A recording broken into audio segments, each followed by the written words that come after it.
Hi, I'm Susan Taylor with Scripps Health in San Diego, California. So that trip of a lifetime, you have been planning it, you have been dreaming about it, and now it is finally here. So what do you need to do to prepare for traveling abroad? Joining us to talk about this is Dr. Saima Lodhi. She's an internal medicine specialist with Scripps Coastal Medical Center in Hillcrest, that's downtown San Diego. She provides comprehensive primary care with special interests in women's health and travel medicine. Thanks for joining us. Thank you. So let's say that you're leaving the U.S. for the first time. What do you need to do before you pack your bags and either head to the airport or get in the car to head north or south of the border? Well, first and foremost, you want to make sure that you're going where you want to go and where your health needs will allow you to go. There are certain places that may seem very alluring, but you have to take into consideration your personal health risk that you are going to undertake when you go to some of these places, and also what your own fitness level is. You want to make sure that you have your passport in order and all of the basics. And then finally, check the health information advisories that are available for the destination you plan to visit. We'll go into that in a little more detail in just a second. What are the top concerns about traveling abroad? First and foremost, your own personal health. You want to make sure that you feel physically confident in where you want to travel. For example, if you want to plan a long hike, make sure that you practice at home, make sure your fitness level is up to speed, check in with your primary care doctor and let them know about your travel plans and what you want to do. And if you have a good relationship with your internist or your family practitioner, then they can also advise you on what you might want to cut out or what you aren't sure about that maybe you can tentatively pursue and who you should travel with. They can advise you a lot more than you may think. Talk about studying your destination. How do you go about doing that? Well, there's so much information available now on the internet, and there are many websites that are very useful. TripAdvisor is a good website. There are forums available there for topics of any discussion. CDC.gov is an excellent website, and it's the primary website that we use with Scripps to check travel advisories.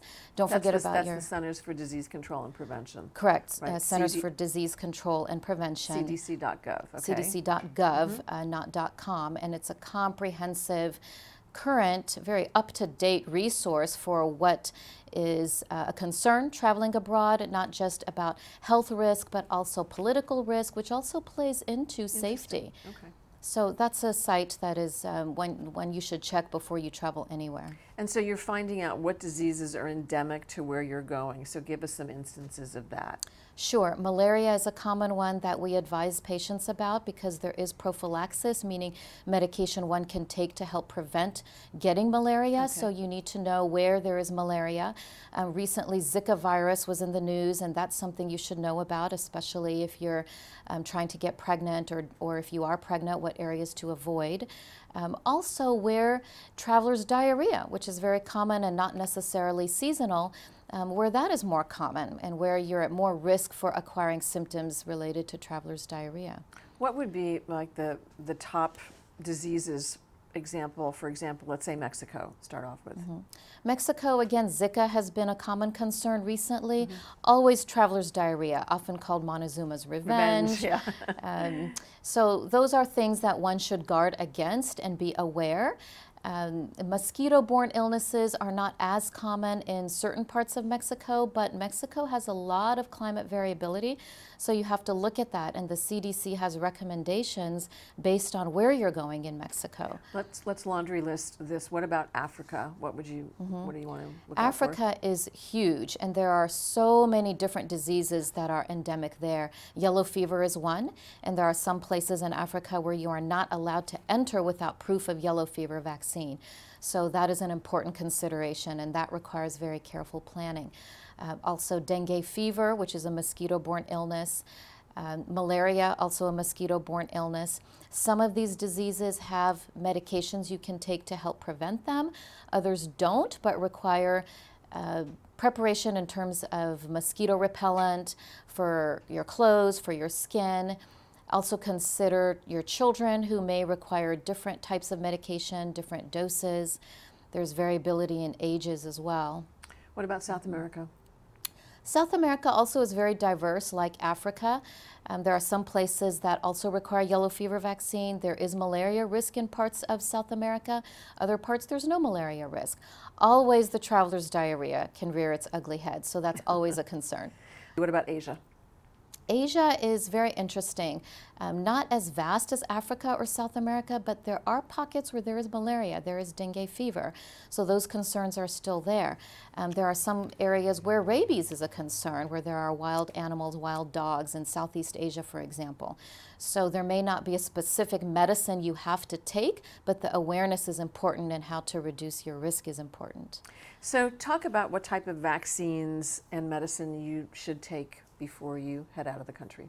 Absolutely. First and foremost, vaccines are key in preventing illness, and that includes your routine vaccines. So make sure your tetanus shot is up to date. And most tetanus vaccines will be the Tdap, which will contain protection not just against tetanus, but whooping cough, and then also pertussis and diphtheria. Also, your flu vaccine. Flu vaccine is a seasonal vaccine, and make sure you have that. Flu is widespread, it is worldwide, and it can be a very serious illness. So those are the routine vaccines. And then there are other more destination-specific vaccines, such as yellow fever. There is a typhoid vaccine. There's also a polio vaccine, which we don't see as much in the U.S. We hardly see that in the U.S., but it is present in parts of the world. So those are all the things to ask your doctor about when planning your trip. And how far out from your, the date that you leave to go on your trip should you have these vaccines? It's never too soon to plan, and sometimes planning is a big part of the fun, and planning safely adds to the fun. So I always tell my patients that let me know as soon as you have an idea of where you're going to go, and we can tee up your vaccines as soon as you know. Some of these vaccines may last 10 years. Hepatitis A, for example, I didn't mention that earlier, but done correctly, spaced over 6 months, can give you 10-year immunity. And if you plan soon enough, then you can separate that out from your typhoid vaccine, for example. You want to make sure and get your vaccines no later than a month before you're traveling. Okay. Scripps does have travel medicine clinics throughout the county, so grab a pen and a paper, and in a couple of minutes we will come back and tell you where they're located and if you need an appointment before you go in. So just hold that thought. We'll come back to that in just a couple of minutes. Talk about knowing your limits when you're heading out of the country to go on some wild vacation. Sure, that's very important. I remember doing a hike in Thailand that was a bit harder than I had thought it would be. The climate was different. It was very humid. We enjoy very nice temperate weather here in San Diego, and I had done my training for that in San Diego. So knowing your personal limit includes accounting for variability when you travel. Talk to your doctor, again, about that, and be very honest with yourself. And this is not the time to bolster your efforts and be false about what you can do simply because you want to do it. You could run into trouble if you push yourself too hard and suffer from heat exhaustion or something more serious such as a heart attack or high altitude sickness, which can be very serious. So make sure your doctor knows of your plans. Be very candid with your doctor. Be very honest with yourself about what you can do and what you have done before. We're here at sea level. How do you train for high altitude if you're in the San Diego area? That's very important. Because we are at sea level, then you want to make sure and give yourself time to get used to the high altitude or acclimatize if you're going to the Rocky Mountains, for example, or if you're going to Machu Picchu to do a hike there. You want to give yourself a few days.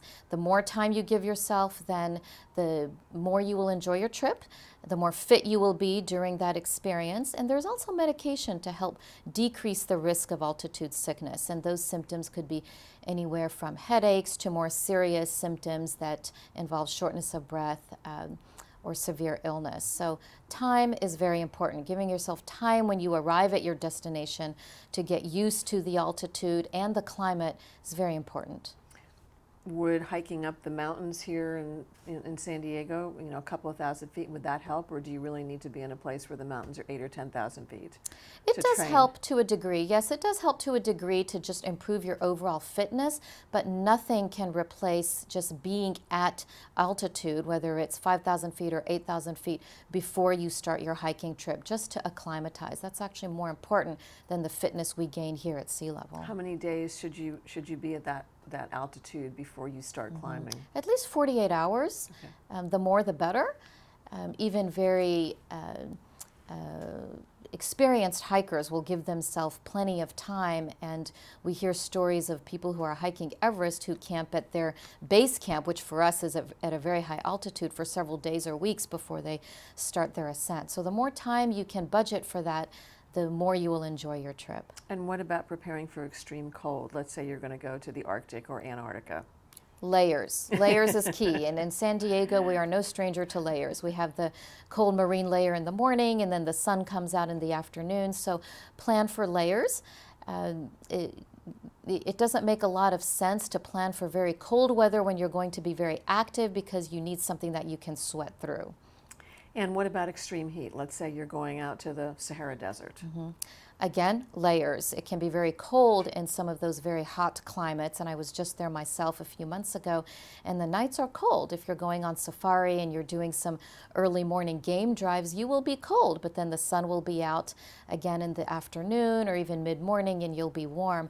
The other thing about layers is it protects you against wind and sun and even bugs or mosquitoes. So you may feel that you want to peel off all the layers and take off that jacket and take those zip-off pants and convert them to shorts when it's hot, but you may regret that by the end of the day. So keep cool layers in mind always. And what about packing medication and a first aid kit? Very important. A first aid kit needs to be very basic, and it should be something that you can have at the ready and have a universal first aid kit, always including basic analgesics, which is pain medication like Tylenol or ibuprofen, a Band-Aid kit, topical antibiotic, and cortisone cream. Those are the basics that I recommend. Medications, best to always keep them with you, never check them. Even insulin syringes, keep that with you. Anything that you need that's an essential medication, you should take with you as a carry-on. Always best to keep them in the original bottles that has your name and the exact prescription. Sometimes they are looked at security, but it also avoids confusion. If you need to go and access health care when you're abroad, then you can show the medication in the pill bottle. And we may not always be able to speak another language, but doctors will often recognize a medication in its original prescription form, so that's helpful. Let's talk about checking your health insurance coverage for international travel benefits, and then checking also medical facilities where you're going to be, particularly if you have any kind of medical conditions that you're concerned about. Sure. Generally speaking, urban destinations tend to be very easy in terms of accessing healthcare. Oftentimes pharmacists have more leeway abroad in making healthcare recommendations and giving medications than we do here in the US. So that can be helpful, but you also need to be cautious. Check your health insurance. It's a good idea to let them know that you'll be traveling abroad, and check and see what the coverage is. Also, getting specific trip insurance that includes healthcare coverage is important. When you do select your trip insurance, then ask about evacuation, which isn't always included, but that may be helpful in the setting of an emergency or an injury. Also, let your credit card know. Credit cards nowadays do have health insurance coverage or medical insurance benefits that can be helpful. So getting as much coverage as you can is a good idea. There's always fine print. And if there's fine print on one end that you weren't aware of, then there may be another area that can cover you. And what about medical facilities in other parts of the world? That's the quite variable. access that you have to them. Access is very variable, so especially if you have a chronic health condition, then make sure you know what your options are for health coverage when you go. All the more reason to be prepared, to plan ahead, to take your medicines with you. Take a summary, a written summary, and even more so, get a letter from your doctor. And I've been happy to write those for many of my patients, for the airline, for a tour group, just detailing somebody's specific needs or specific healthcare requirements, whether somebody may need extra breaks or extra rest. And err on the side of caution. Give yourself a break. You're going on vacation to enjoy your time and not to test your limits. What about seniors and kids? Do they need different vaccinations? Yes, in some cases they do. Seniors, for example, need a different flu shot, or they should have a different flu shot that bolsters their protection against influenza. Children also have pediatric doses. There are also dosing differences for malaria prophylaxis, for example, the medicine that we prescribe to prevent malaria. Children have a different dose, and so that depends on weight. Sometimes it depends on age. And then there are certain health conditions that make it necessary to get one vaccine over another. So age and also your underlying health conditions also make a difference in terms of what vaccines you need. And what about vaccines for seniors? Vaccines for seniors are very important. Seniors are at higher risk of getting severely ill from something like influenza, for example. So they're, if anything, even more important. And again, doses may be different. The senior flu shot, for example, is a different dose than the traditional flu shot. Any other vaccines that seniors should be thinking about getting? The pneumonia vaccine in particular for seniors. Now that's one of the routine vaccines we recommend whether you're traveling or not, but especially important to make sure that that's current and up to date before traveling. And what about preparing your body for a long flight? I know that you can have, your legs can swell, and sometimes you can develop blood clots, and staying hydrated and limiting your alcohol consumption. Talk about all those things. Right, excellent. We talk about economy class syndrome, and not all of us can afford a business class seat where we can stretch out and have our leg circulation be optimal. But when you're sitting for long periods of time, or even lying in that the business class seat, then blood circulation isn't as it is as we are walking around at home. So blood clot is a risk. It's important to stay well hydrated. Wearing loose clothes, comfortable clothing is important. You don't want to have restrictive clothing that may look really nice for the selfie or the Instagram post, but you want to have comfortable clothing that you would want to wear at home when you're lounging around. And I tell my patients, think about pajamas for travel. That's how you want to feel on long-haul flights. You want to avoid alcohol as much as possible and drink a lot of water. Keep in mind that airplane food tends to be very salty, so you may swell more, your legs may swell more, so you want to drink more water. And when they come around asking you to drink, offering you more water and asking you if you would like a beverage, always say yes, always drink more water. Keeping in mind that you need that for your circulation, you need that for minimizing the swelling that you'll get in your ankles. So clothing is important. How much water should you be drinking? Enough water so that you actually have to get up out of your seat and use the restroom every couple of hours. We don't want to get up out of our seat and use the restroom and stand in the aisles. It's uncomfortable. We don't want to bother the person sitting next to us, but it's important. So keep drinking water whenever you have an opportunity, as soon as the flight attendant comes by with extra cups, and they do that on the long-haul flights, and take advantage of it. Why do you say no alcohol? Alcohol can be dehydrating. So enjoy a glass or two if you enjoy wine with dinner, and that's fine, but you want to limit your intake. And there is often a complacency or an attitude that, well, I'm on vacation, I can drink all I want, I'm not flying this plane, I'm not going to rent a car and drive when I get off this plane. But it can be dehydrating. It can exacerbate certain health conditions such as migraines. And it can also impair your judgment. So if you do get off the plane and you're going to a rental car, or you need to have your wits about you to access transportation in a foreign place, then you want to feel alert. You don't want to feel groggy or sluggish. And it's better to enjoy the alcohol when you get to your destination and you have a glass of wine with dinner when you're there. It's best to save that instead of drinking on the plane for when you get there.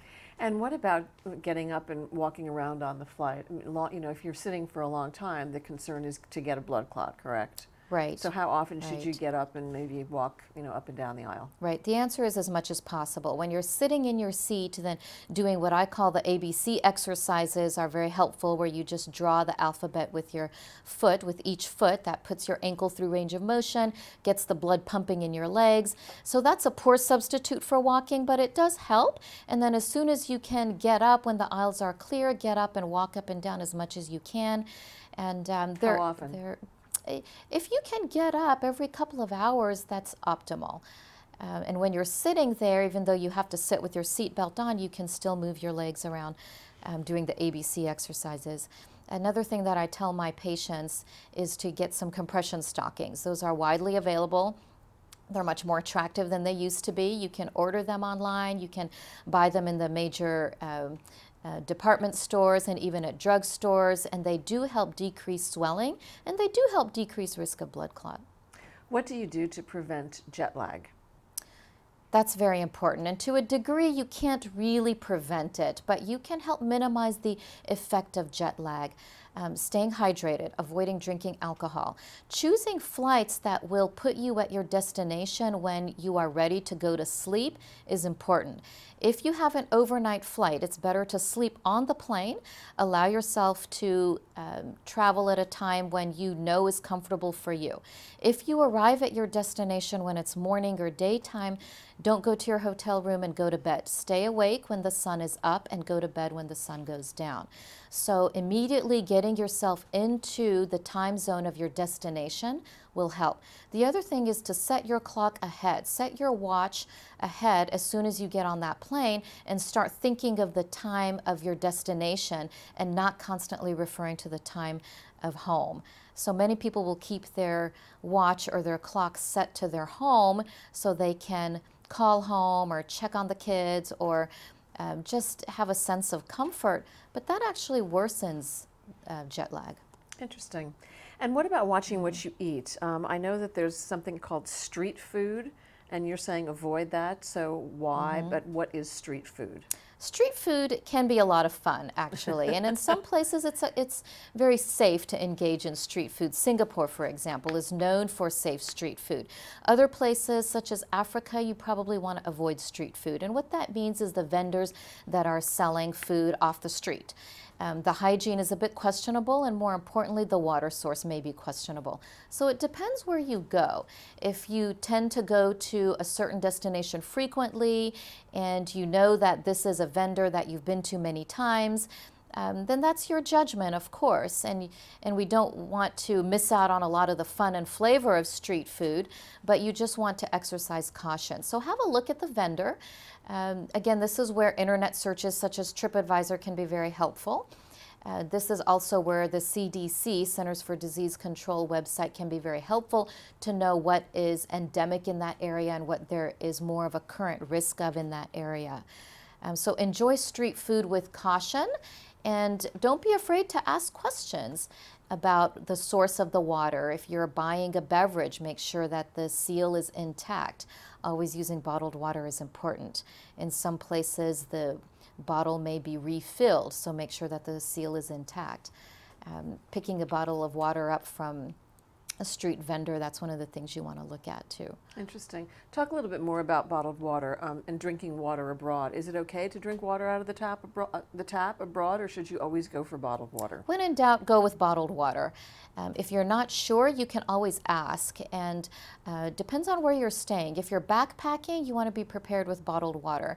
You can also filter the water and use tablets to filter the water and make it safe if you are backpacking. You can always ask in upper end hotels or restaurants, then it's perfectly acceptable to ask. You may ask for your drink with no ice, which may be made from tap water instead of bottled water. So those are all questions that, when in doubt, ask where you're dining, and they'll be happy to tell you. And what about, I've heard stories about people getting sick because they brush their teeth with water out of the tap. Should you be brushing your teeth with bottled water? I usually brush my teeth with bottled water when I'm not sure. So again, when in doubt, use the bottled water.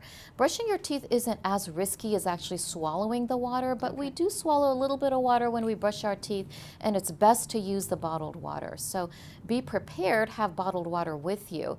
And don't forget about grocery stores as an option to buy your bottled water. Be prepared. So when you get to your destination, one of the first things you want to do is look around, see where there's a grocery store where you can buy bottled water, keep it in the hotel and use that. All right, so we talked about this a couple of minutes ago. Let's come back to this. Scripps does have travel medicine clinics throughout the county, so why don't you tell us where those are, Dr. Lodhi? Absolutely. There's one in Hillcrest, which is where I work. There's one in Carmel Valley, and there's one in Vista. So they're widely located throughout the county. So that's Scripps Clinic, Carmel Valley. That's Scripps Coastal Medical Center in Hillcrest, and Scripps Coastal Medical Center in Vista? Correct. Okay, and then should you make an appointment to go to those places, and how far out should you make an appointment? Yes, best to make an appointment, and I tell my patients, make your appointment about 3 months out, but no later than 1 month. Any final thoughts? The most important thing I tell my patients is enjoy your trip, and the better prepared you are, the more you will enjoy, and engage your doctor in helping you. It's a lot of fun for us to talk to our patients about something fun and not just disease, and we can help you. Even if you're not sure if we can help you, we'll be happy to give you all of the resources that we can and write a letter if we need to, and go where you want to go where your heart takes you. Great. Thanks so much. We appreciate it. If you'd like more information on what to do to prepare for traveling abroad, please click on the link or go to scripps.org/videos. If you want more critical information about your health, please subscribe to our Scripps Health YouTube channel and follow us on social media at Scripps Health. I'm Susan Taylor. Thanks so much for joining us. It's our mission at Scripps to help you heal, enhance, even save your life.